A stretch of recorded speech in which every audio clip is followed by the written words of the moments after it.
ধরো ধরো ধরো ধরো ধরো ধরো ধরো ধরো ধরো ধরো ধরো এই ধরো ধরো স্বতন্ত্র প্রার্থী হাবিবারে মেরে ফেলাচ্ছে, স্বতন্ত্র প্রার্থী হাবিবারে মেরে ফেলাচ্ছে। উনি কে? উনি কে? উনি কে? স্বতন্ত্র প্রার্থী আঘাত করেছে। উনি কে? আপনি কে? কে আপনি? এই মুখ ঘুরান। কে উনি? কে উনি? এই প্রার্থীর গায়ে হাত তুলছে কেন? কেন উনি আটকাও? আটকাও। উনি কে? উনি হ্যাঁ সমস্যা নাই মানে কি? সমস্যা নাই মানে কি? সমস্যা নাই মানে কি? পুলিশের কাছে কি অন্যায় করছে? কি অন্যায় করছে? আজকে মারলো কেন? বিএনপির লোকজন, বিএনপির লোকজন মারছে। আপনাদেরকে বিচার রইল।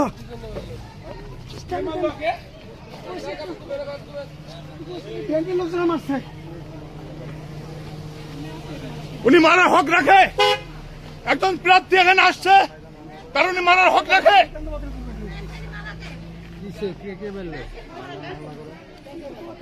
হ্যাঁ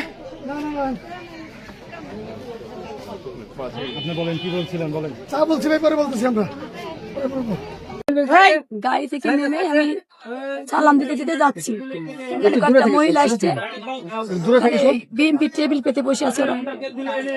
ওখানে বলছি আপা অনেক কষ্টে পর্যন্ত আসছি আপা, ভোট মানে ভোট যেভাবে চায় মানুষ আমিও চাইছি। ওখানে এক মুরব্বী আছে, এখানে ভোট চাওয়া যাবে না। সেটা বলছেন কেন? সম্পর্ক ভালো থাকলে মানুষ ঘরের ভিতর চলে যায়, ভোট চাওয়াটা অপরাধ। এটা বলতেই আর একজন তার আসছে, যে লোকটা আমাকে এইভাবে মারলো। জোরে ধমক দেবো, এই ধমক দিয়ে কথা বলেন কেন? একটু কথা বলতেই অমনি মার। এবার মারছে তিনবার করে মারছে, ঘুরে এসে আবার মারছে। আচ্ছা, যে মেরেছে তার পরিচয় পেয়েছেন? কে সে? সে বিএনপির লোক। তার নাম কি জানো ভাই? রজব। কি নাম? রজব। ও অসুস্থ। কষ্ট হচ্ছে, যাচ্ছিলাম ভোট চাইছি কয়েকটা, ভোট চাইছি আপা, সালাম দিয়ে আপা ভোট দিয়ে ফুটবল মাঠটায় দিয়ে আপনার মনে করেন যে উত্তেজিত হয়ে গেছে। আমি রাগ করছি কেন? ভোট মানুষ চাইতে পারে না? বিগত দিনে যত অন্যায় হয়েছে এলাকার বাবা মোহনপুরে, আমি ন্যায্য কথা বলেছি। আর এতটুকু অধিকার আপনারা যদি না দেন তাহলে আমি কোথায় আসছি? আপনাদের কাছে তো আসছি। সে না মানে উত্তেজিত হয়ে কথা বলছে, রাগ দেখাচ্ছেন কেন? আর অমনি মার শুরু করছে।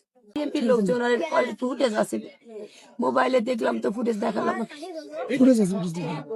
আচ্ছা, আপনি কি কমপ্লেইন করছেন রিটার্নিং অফিসারের কাছে? রিটার্নিং অফিসার আমি গেছি, আমি নির্বাচনে আছেন, আমি আমার পরিচয় কথা বলছি। আচ্ছা, একটু আমি নির্বাচনে আছেন তো কমপ্লেন এখান থেকে আমরা এজেন্ট করাচ্ছি, গলাতে কথা বলতে খুব কষ্ট হচ্ছে।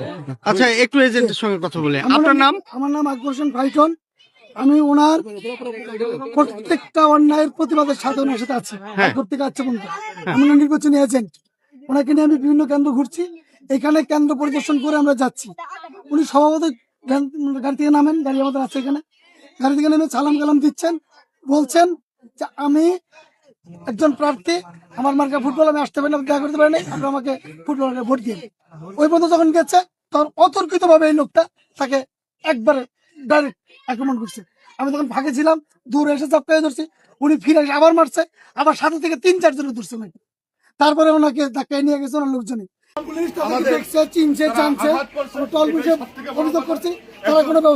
প্রার্থী হওয়ার পরও একজন মহিলা প্রার্থী, তার গায়ে হাত তোলা, তাকে উপযুক্ত মারধর করা, এটা কোন আইনে আছে সেটা আমরা জানি না।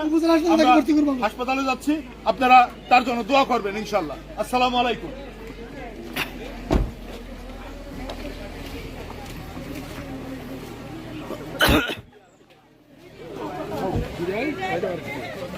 দোয়া করি সুস্থভাবে বাসায় পৌঁছাতে পারেন। স্বতন্ত্র প্রার্থী হাবিবার উপরে হামলায় তীব্র প্রতিবাদ জানিয়ে এলাকাবাসীর কাছে আমরা সব বিচার চাই। আমরা আগামীতে ইনশাল্লাহ বিচার পাবো ইনশাল্লাহ। আপনারা কি বলেন?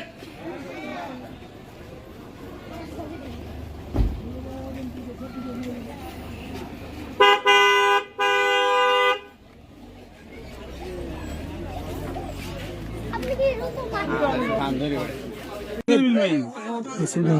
আমার নাম মোহাম্মদ হাবিবুর রহমান, আমি হরিয়ান বিএনপির যুগ্ম আহ্বায়ক, 1 নম্বর নলকলা ভোট সেন্টার। তো এখানে আমার শোনা কথা যে ফুটবলের ক্যান্ডিডেট, উনি একটা আতপাগলি মেয়ে, উনি আমাদের একজন বিএনপির কর্মী, ওই সাইডে নাকি একটু তর্ক বিতর্ক ভোট নিয়ে তর্ক বিতর্ক থাকাটাকাটি হয়েছে। এ পর্যন্তই। পরে ওই মহিলা নাকি সাংবাদিক বা পুলিশ ডেকে জানাচ্ছে। তো পুলিশ আমরা একটা আসলো। ভিডিও দেখছি যে রজব আলী চর থাপ্পড় মারছেন, ওইটা আপনি দেখছেন? এটা আমার শুনিওনি, দেখিওনি। তো এটা হচ্ছে সেন্টারের বাইরে। আর এটা যেহেতু পুলিশ আসছিল, প্রশাসন আসছিল, তারা আমাদেরকে দেখলো, জানলো, শুনলো, শোনার পরে প্রশাসনও চলে গেল। এতটুকু।